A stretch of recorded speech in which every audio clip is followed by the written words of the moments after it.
Sebelum melanjutkan, jangan lupa subscribe dulu, terima kasih. Bab 388, terkadang kamu harus kejam. Sayang, kamu tidak boleh berkata begitu.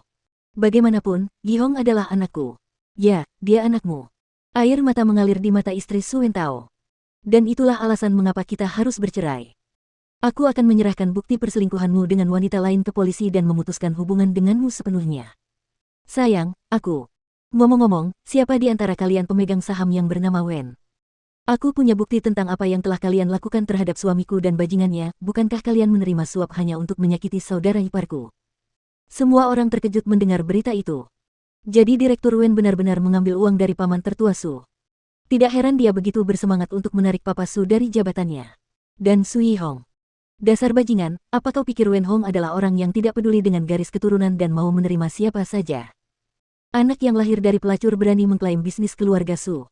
Apa hakmu? Wajah Su Yihong langsung merah padam mendengar kata-kata itu. Begitu Wen Hong mengajukan kasusnya, aset Anda semua akan dibekukan karena Anda adalah tersangka penipuan. Dan setelah saya menceraikan Su Wentao, hartanya juga akan dibagi. Dan Anda para pemegang saham benar-benar ingin mendukung mereka, apakah Anda semua sudah gila? Mendengar kata-kata itu, Dewan Direksi tiba-tiba merasa drama itu membosankan. Kami tidak akan datang ke sini untuk ikut campur jika kami tahu ini masalah keluarga, kata salah satu dari mereka. Mari kita tunda rapat. Selesaikan sendiri masalah keluargamu. Su Wentao tak dapat menahan diri untuk menyipitkan matanya mendengar itu. Si jalang itu benar-benar telah menghancurkan rencana besarnya sekarang. Setelah Dewan Direksi pergi, keluarga Su dibiarkan saling memandang di ruang konferensi. Saat itulah istri Su Wentao berbicara lagi. Kamu tidak perlu curiga. Aku mendukung keluarga Wen Hong, dan kami tidak akan beristirahat sampai ayah dan anakmu tidak punya apa-apa lagi. Jangan lupakan proyek baru di tanganku, Su Yihong mengancam mereka. Oh, begitu. Jing Yun menjawab Su Yihong. Kebetulan, saya kenal beberapa teman yang berbicara dengan departemen terkait, mengatakan bahwa ada bahaya keselamatan yang signifikan dalam proyek tersebut. Itulah sebabnya atasan memerintahkan kami untuk menundanya. Wajah Su Yihong berubah saat itu. Kita benar-benar keluarga. Gerakan yang bagus. Masih tidak mau mengakui kalau kaulah yang meninggalkanku saat itu. Su Yihong tertawa dengan arogan. Apakah kamu berterima kasih kepadaku karena telah menjadikanmu anjing di keluarga Seng selama bertahun-tahun? Mendengar itu, Jing Yun menghampiri Su Yihong dan berbisik, aku akan membuatmu merasakan bagaimana rasanya menjadi seekor anjing selama sisa hidupmu. Hahaha. Kau tidak akan punya kesempatan itu.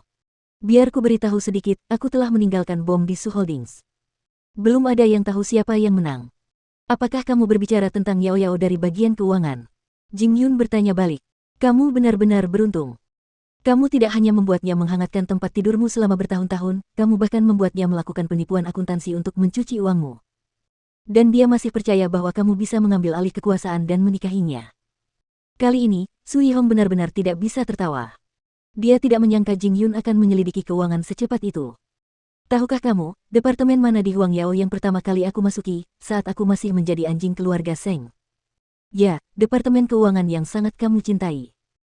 Mungkin masih ada kerugian, tetapi hukum akan mengganti kerugian kita. Jika ada perbedaan yang besar, Anda harus membayar denda sukarela, atau Anda tidak akan memiliki kesempatan untuk mengurangi hukuman Anda.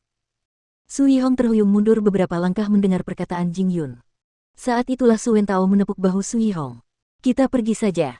Kita tidak punya waktu untuk omong kosong mereka. Ya, kita tidak perlu bertemu lagi. Sampai jumpa di pengadilan.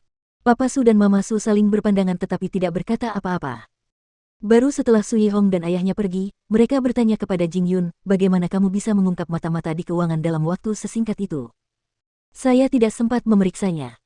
Namun, setelah pengacara kami mengingatkan kami tentang hal itu pagi ini, saya memeriksa daftar nama di bagian keuangan. Hanya ada 3 wanita, 1 sudah menikah, 1 baru saja hamil, dan 1 yang tersisa adalah Yao Yao, yang selama ini masih lajang dan kemungkinan besar menjadi kandidat. Itulah sebabnya aku menggertaknya, sementara pria bisa dengan mudah menentangmu hanya demi keuntungan, wanita berbeda, beri mereka cinta dan mereka akan melakukan apa saja untukmu. Papa Su langsung tersenyum. Kamu benar-benar pintar. Meskipun kita sudah membasmi keduanya, akan butuh waktu yang sangat lama untuk memperbaiki kerusakannya. Akan sulit bagimu untuk sementara waktu, ayah. Ketika semua ini berakhir, mari kita cari cara untuk memulai kembali proyek ini. Papa Su mengangguk dan menepuk bahu Jing Yun.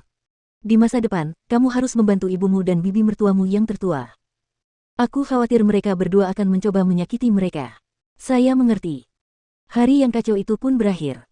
Namun, ayah dan anak itu hanya diusir dari Su Holdings dan belum dihukum dengan cara lain. Selain itu, mereka mungkin melarikan diri dari Jianchuan dan pergi ke suatu tempat yang jauh. Itulah sebabnya Jing Yun harus menemukan sesuatu yang dapat melumpuhkan mereka sepenuhnya. Shen Minglan juga sangat khawatir setelah seluruh kejadian itu. Kendati demikian, hatinya yang seakan tergantung pada seutas tali merasa lega. Baik atau buruk, badai telah berlalu. Malam harinya, Jing Yun kembali ke rumah saudari Jingting dan menelepon Seng Xiao sebelum pergi. Masalahnya sudah beres, jadi saya akan mengantar Minglan dan ibu pulang. Maaf mengganggu Anda, Tuan Muda. Apa maksudmu, sudah beres? Su Yihong masih hidup dan sehat. Seng Xiao bertanya balik.